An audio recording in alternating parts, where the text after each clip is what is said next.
இன்னைக்கு எபிசோட்கான second promo பார்க்கும்போது உண்மையிலே சந்தோஷமா இருக்குங்க. ஏன் சொல்லுங்க, இந்த ராஜா டாஸ்க் ஒரு வழியா முடிச்சது வந்து தெரியுதுல, அதை பார்க்கும்போது உண்மையிலே நிம்மதியா இருக்கு. இந்த ரேங்கிங் டாஸ்க்கை பார்க்கும்போது எனக்கு சீசன் 7ல பிரதீப் ஆண்டனி ஞாபகம் தான் வருது. எல்லாம் குடுகுடுன்னு ஓடி போயிட்டு பார்த்தீங்கன்னா அந்தந்த பொசிஷன் நிற்கும் போது பிரதீப் ஆண்டனி மட்டும் போய் 1வது பொசிஷன் நிற்பாப்ல, உண்மையிலே மாசான மொமெண்டா இருக்கும். ஸோ இந்த இடத்துல 1வது பொசிஷன்ல யார் இருக்கிறதுன்னு பார்த்தீங்கன்னா சபரி. இதுல வந்து பார்த்தா டிசிஷன் எடுக்கிறதுக்குன்னு 3 பேர் வந்து பிக் பாஸ் சூஸ் பண்ணிருக்காரு. எந்த அடிப்படையில் சூஸ் பண்ணாருன்னு தெரியல. ஸோ இவங்க 3 பேரும் பார்த்தீங்கன்னா இந்த ரேங்கிங் டாஸ்க்ல 14 பேர் வந்து ரேங்க் பண்றாங்க. அதுல திவாகர், அதுக்கப்புறம் விஜய் பார்வதி, இவங்க 2 பேரும் 13 14 இடத்துல போட்டாங்க. அது போடும்போதே தெரியும் கண்டிப்பா பஞ்சாயத்து இருக்குன்னு. ஆனா பார்வதி வாய மூடிட்டு இருக்காங்க, திவாகர் பாத்தீங்கன்னா கொந்தளிக்கிறார். அதுதான் கொஞ்சம் ஆச்சரியமா இருக்கு. எனிவேஸ் இதுல சில உள்குத்துகள்லாம் இருக்கு, வியானாவோட கொந்தளிப்புகள்லாம் இருக்கு. அது என்னென்ன அப்படின்றத ஒன் பை ஒன்னா டீடைலா பார்க்கலாம். சேனலை ஃபர்ஸ்ட் டைம் பாத்தீங்கன்னா சப்ஸ்கிரைப் பண்ணிட்டு வீடியோ லைக் பண்ணிக்கோங்க. ஆக்சுவலா விஷயம் என்ன தெரியுமா, இந்த ரேங்கிங் டாஸ்க் எது கொடுக்குறதுனா அடிச்சுக்கிறதுக்கு தான். இந்த வீக் ஃபுல்லாவே ரொம்ப ஃபன்னா போகணும்னு சொல்லிட்டு பிக் பாஸ் டீம் வந்து எதிர்பார்த்தாங்க. அது எல்லாமே நடந்துதான்னு பாத்தீங்கன்னா சுத்தமா எதுவுமே நடக்கல. எல்லாருக்கும் ஏமாற்றம் மட்டும் தான் நடந்தது. ஃபன் வரல. இங்க எல்லாம் பாத்தீங்கன்னா வன்மம் மட்டும் தான் வந்தது. சோ ஒரு வழியா அந்த டாஸ்க்கை முடிஞ்சிட்டு சரி ஓகே இப்போ வந்து பாத்தீங்கன்னா உங்களுக்கான டாஸ்க்கை கொடுக்குறேன், இவ்வளவு நேரம் ஃபன்னா கொடுத்தேன், அதுல நீங்க ஃபன் பண்ணல, சரி ஓகே அடிச்சுக்கிறதுக்கு ஒரு டாஸ்க் கொடுத்துக்கிறேன், அடிச்சுக்கிறீங்களான்னு பார்க்கலாம்னு சொல்லிட்டு கொடுத்துருக்காரு. உண்மையிலே எப்பவும் போல வழக்கம் போல அடிச்சுக்க ஆரம்பிச்சிட்டாங்க. இல்ல ரம்யா வந்து கேட்கறாங்க, நீங்க எப்படி என்னோட இதை வந்து டிசைட் பண்றது அப்படின்ற மாதிரி. ஏமா அதுதான் பிக் பாஸ் கொடுத்துருக்காரு, அதுதான் பிக் பாஸ் கொடுத்த ஆர்டர், அதுதான் அவங்க ஃபாலோ பண்றாங்க. நீங்க யாருன்னு இப்ப கேள்வி கேட்டா அது என்னமா நியாயம் அப்படின்ற மாதிரி எனக்கு ஒன்றும் புரியல.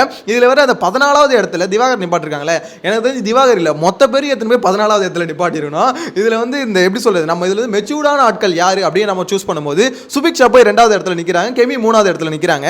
சபரி கூட ஒரு அளவுக்கு ஒத்துப்பாங்க நானு, ஏன்னா சபரி கிட்ட பாத்தீங்கன்னா கொஞ்சம் பொறுமையும் இருக்கு, கொஞ்சம் மெச்சூரிட்டி இருக்குன்னு வச்சுக்கோங்களேன். இந்த சுபிக்ஷா கெமில எனக்கு ஒன்றும் புரியாது. என்னன்னா நீங்க அமைதியா இருக்கிறது வேற, இங்க வந்து மெச்சூர்டா இருக்கிறது வேற, ரெண்டுத்துக்கும் பெரிய டிஃபரன்ஸ் இருக்கு. ஒரு பிரச்சனையில இன்வால்வ் ஆகாம அதுல ஒப்பீனியன் இல்லாம எல்லாம் ஒதுங்கி இருந்தா அது வந்து பாத்தீங்கன்னா மெச்சூரிட்டின்னு அர்த்தம் இல்ல.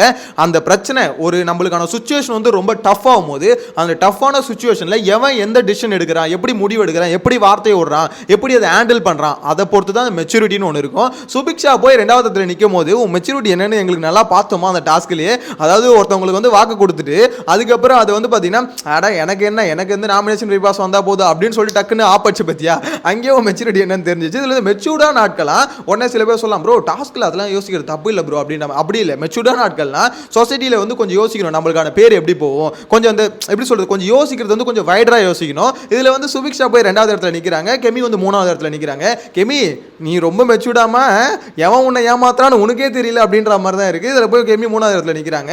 இதுல வந்து வியானா வந்து கொந்தளிக்கிறாங்க, I am not okay with 1 2 3. எனக்கு வியானா இதெல்லாம் ஓகே, உனக்கு 6வது இடம் கொடுத்துருக்காங்கன்னு நினைக்கிறேன், 6வது இடம் தானே. ஸோ அந்த 6வது இடத்துல கூட இது இவனுங்களை வியானா வந்து நிற்கவே கூடாது, தூக்கின்னு போயிட்டு பார்த்தீங்கன்னா திவாகர் இடத்துல நிற்க வச்சா கூட ஓகே அப்படின்ற மாதிரி தோணுது. ஆனால் சும்மா தான் சொன்னேன், எனக்கு வியானா ஓரளவுக்கு யோசிப்பாங்க. அதாவது அவங்கள வந்து ஒரு 10 அந்த மாதிரி நிப்பாட்டி வச்சிருந்தா ஓகே தான் வச்சுக்கோங்களேன். ஏன்னு பார்த்தீங்கன்னா இந்த இடத்துல மெச்சூர்டா பிஹேவ் பண்ணுறது அப்படின்றது வியானா கிட்ட சுத்தமாக இல்லை. யோசிக்கிறது எல்லாம் கிளவரா இருக்கு, எல்லாம் ஓகே, அதுல ஒத்துக்கிறேன், அதனால தான் உனக்கு 10வது இடம். இதுல வந்து 6வது நிக்க வச்சதே தப்புன்னு சொல்ல வர மாதிரி தான் எனக்கு என்னமோ தோணுது.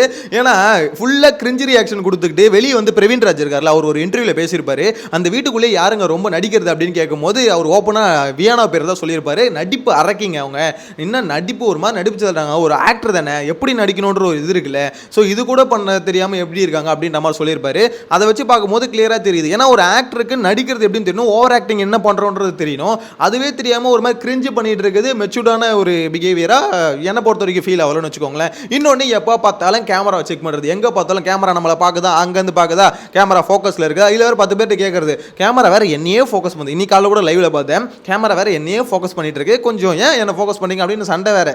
எப்போ பார்த்தாலும் கேமரா, அதாவது கிட்டத்தட்ட 39 நாள் ஆயிடுச்சு, இன்னும் ஒரு பொண்ணு வந்து பார்த்தீங்கன்னா கேமராவை நோட் பண்ணிட்டு இருக்குன்னா அது வந்து பார்த்தீங்கன்னா அந்த கேமரா கான்சியஸ் இன்னும் வந்து வியானாக்கு போலங்க. சில பேருக்குலாம் போயிடுச்சு ஆக்சுவலாக அந்த கேமரான்றது இருக்கிறத மறந்துட்டு சண்டை போகிறது, கொஞ்சம் கொஞ்சமாக அவங்க கேரக்டர் வந்து வெளியே வருது, சபரி ஆகட்டும் விக்கல் சிக்கிரம் ஆகட்டும். ஸோ அவங்க கோவத்தை வந்து வெளிப்படுத்துறாங்க, கேமராவை கொஞ்சம் மறக்கிறாங்க. ஆனால் அந்த வியானா மட்டும் கேமராவை மறக்கவே மாட்டேதுங்க, எப்போ பார்த்தாலும் கேமராவை பற்றி செக் பண்ணிக்கிட்டே இருக்கு. கேமரா நம்மளை பார்க்குதா, ஓகே மைக் டெஸ்டிங் 1 2 3 ஆரம்பிக்கலாம் அப்படின்ற மாதிரி தான் ஒவ்வொரு தடவையும் வியானா வந்து பார்த்தீங்கன்னா கேமராவை பார்த்துட்டு பேச ஆரம்பிக்கிறாங்க. இன்னொருத்தர் வந்து ஆப்வியஸாக உங்களுக்கு சொல்லவே வேணாம், இன்னொருத்தர் வந்து கேமரா கிட்டே பேசிட்டு இருப்பார். நேற்று கூட கேமரா அப்படியே திரும்பி அசிங்கப்படுத்துதுல, கேமராமேன் செமையா ஒரு ஆப் வச்சார்ல, அவரு திவாகர், அவருக்கு 14வது இடம் ஓகே.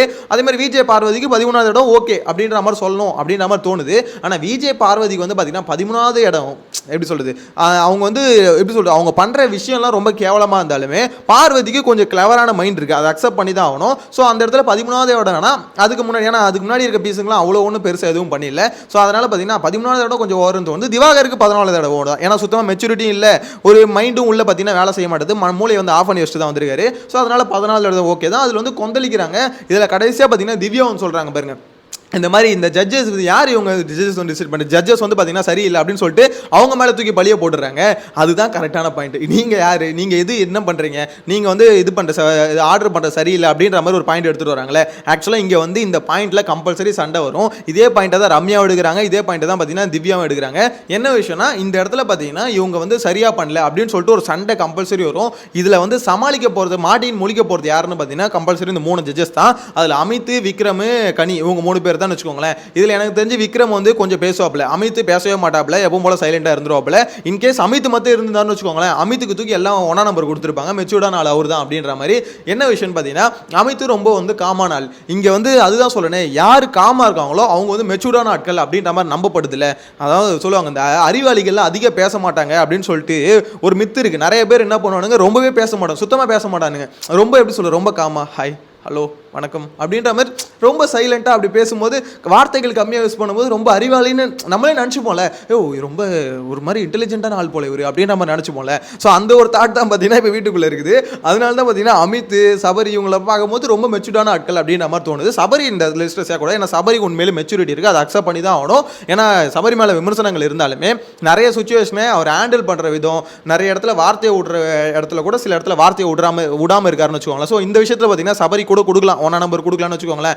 1 நம்பருக்கு மேபி கனி இருந்தால் கொடுத்துருக்கலாம், ஓகே சபரி கொடுக்கலான்னு வச்சுக்கோங்களேன். ஸோ இந்த இடத்துல பார்த்தீங்கன்னா சாண்ட்ராக்கு செகண்ட் பொசிஷன் கொடுத்துருக்கலாம் அப்படின்ற மாதிரி தான் என்ன பொறுத்த வரைக்கும் தோணுது. ஏன்னா இது வரைக்கும் சாண்ட்ரா வந்து பார்த்தீங்கன்னா ஒரு விஷயத்தை ஹேண்டில் பண்ணுறது, ஒரு விஷயத்தை கண்டுபிடிக்கிறது, இவன் எப்படி அவன் அப்படி. நேற்று கூட கானா வினோத்துக்கு அட்வைஸ் பண்ணியிருப்பாங்களே, இன்னைக்கா அவன் நேற்று எபிசோடில். ஸோ இந்த மாதிரி கானா வினோத் நீங்கள் வந்து திவாகரை விட்டு தள்ளுங்க, அவர்கிட்ட வந்து விலகி இருங்க, உங்கள் காமெடியை லிமிட் பண்ணுங்க அப்படின்ற மாதிரி ஒரு அட்வைஸ்லாம் பண்ணியிருப்பாங்களே. அதெல்லாம் பார்க்கும்போது எனக்கு என்னமோ சாண்ட்ராக்கு ஒரு நல்ல பொசிஷன் கொடுத்துருக்கலாம் அப்படின்ற மாதிரி தான் தோணுது. அவங்க 5வது இடத்துல இருக்காங்க, கரெக்டாக 5வது இடத்துல இருக்காங்கன்னு நினைக்கிறேன். ஸோ அவங்களுக்கு வந்து 5வது இடம் இல்லை, மேபி அந்த 2வது இடத்துல கொடுத்துருக்கலாம். சுபிக்ஷா அந்த அவங்க கெமி இவங்க 2 பேரையும் 2-3ல பார்க்கும்போது எனக்கு ஆச்சரியமா இருக்கு. எப்படி விக்ரம் இப்படி சூஸ் பண்ணீங்க, உங்களுக்கு சொம்படிக்கிறாங்கன்னு சொல்லிட்டு சூஸ் பண்ணுறீங்களா அப்படின்ற மாதிரி தான் இருந்தது.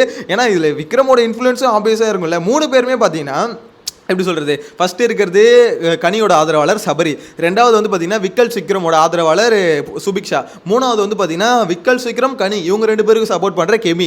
ஸோ 3 பேருக்கும் இப்படி பிடிச்சவங்க வந்து ஃபஸ்ட்டு 3 இடத்துல இருக்க மாதிரி என்னை பொறுத்த வரைக்கும் பார்க்கும்போது அப்பட்டமா என்னடா இது அப்படின்ற மாதிரி ஒரு ஃபீல் இருக்குன்னு வச்சுக்கோங்களேன். இந்த இடத்துல சபரி கூட விட்டுலாம், மிச்சம் 2 பேர் தான் என்னால் என்னை பொறுத்த வரைக்கும் பர்சனலாக அக்செப்ட் பண்ண முடியல. சாண்ட்ராக்கு செகண்ட் பொசிஷன் கொடுத்துருக்கலாம். நான் இங்கே பிரஜனை கொடுக்கணும்னு சொல்ல வரல, ஏன்னா பிரஜனுக்கு வந்து எப்படி சொல்கிறது ஏஜ் அதிகம் எல்லாம் ஓகே, ஆனால் மெச்சூரிட்டி இருக்கான்னு கேட்டிங்கன்னா அது கொஞ்சம் டவுட்டாக தாங்க இருக்குது. ஏன்னா இப்போ வரைக்கும் அதுக்கான அறிகுறி வந்து ரொம்ப கம்மியாக இருக்குது. ஏன்னா அப்பப்போ ஒரு கொந்தளிக்கிறார்ல, அதை பார்க்கும்போது ஒரு மெச்சூர்டான ஆள் பண்ணுற மாதிரி இது இல்லையப்பா அப்படின்ற பர்சனலாக என்னை பொறுத்த வரைக்கும் அப்படிப்பட்ட ஒரு ஃபீல் தான் வருதுன்னு வச்சுக்கோங்களேன். ஸோ அதனால் பிரஜனுக்கு ஒரு 4வது இல்லை ஒரு 6-7க்கு மேலே போகலான்னு வச்சுக்கோங்களேன். அந்த வியானா வந்து ரொம்ப கீச்சுன்னு கத்திட்டு இருக்காங்க. ஸோ வியானாவை என்ன பண்ணும், 6வது இடம் இல்லை அடித்து துரத்தி 10க்கு மேலே துரத்தி விடணும் அப்படின்ற மாதிரி என்னோட பர்சனல் ஒப்பீனியன். ஜட்ஜஸ் அதை கொஞ்சம் பார்த்து பண்ணாங்கன்னா நல்லா இருக்கும் அப்படின்ற மாதிரி தான் தோணுது.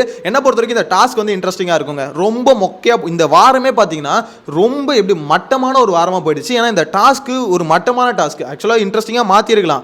இதில் இவங்க வந்து பார்த்தீங்கன்னா கொடுத்த டாஸ்க்கு என்ன பண்ணிட்டாங்க, ரொம்ப சொல்கிறது ஒரு சண்டை வர மாதிரியோ இல்லை வந்து பார்த்தீங்கன்னா ஒரு டஃப்பான டாஸ்க்காவோ மூளையை பயங்கரமாக யூஸ் பண்ணுற மாதிரி அந்த மாதிரிலாம் கொடுக்கல. ரொம்ப ஃபன்னாக கொண்டு போகணும்னு சொல்லிட்டு ஒரு டாஸ்க்கை வந்து டிசைன் பண்ணியிருக்கானுங்க. கடைசியில் மண்ணாக தான் போச்சு அப்படின்ற மாதிரி சொல்லணும். இதில் எங்கடா ஃபன் இருக்குது, எல்லாம் ஒன்றுமே இல்லை. இந்த டாஸ்க்கு வந்து உருப்படாமல் போச்சு அப்படின்ற மாதிரி தான் சொல்லணும். ஏன்னா இந்த சீசனில் இவங்களுக்கே தெரிஞ்சிருக்கும் இவ்வளோ வன்மம் இவ்வளோ டாக்ஸிக்காக இருக்க ஒரு சீசனில் ஃபன்னு ஒர்க் அவுட் ஆகுது அப்படின்றது பேசிக்காக பிக் பாஸ் டீமுக்கு புரிஞ்சிருக்கணும். அது கூட புரியாமல் இப்படி ஒரு டாஸ்க்கை கொடுத்து இந்த வீக்கை காலி பண்ணிட்டானுங்க அப்படின்ற மாதிரி தான் என்ன பொறுத்த வரைக்கும் சொல்ல தோணுது. ஸோ உங்களோட கருத்தை மறக்காம கமெண்ட்ல மென்ஷன் பண்ணுங்க. இந்த டாஸ்க்ல 1, 2, 3 இந்த 3 இடம் யாருக்கு கொடுப்பீங்க, உங்களோட ஒப்பீனியன் கமெண்ட்ல மென்ஷன் பண்ணுங்க. நெக்ஸ்ட் வீடியோல மீட் பண்ணலாம். Bye by.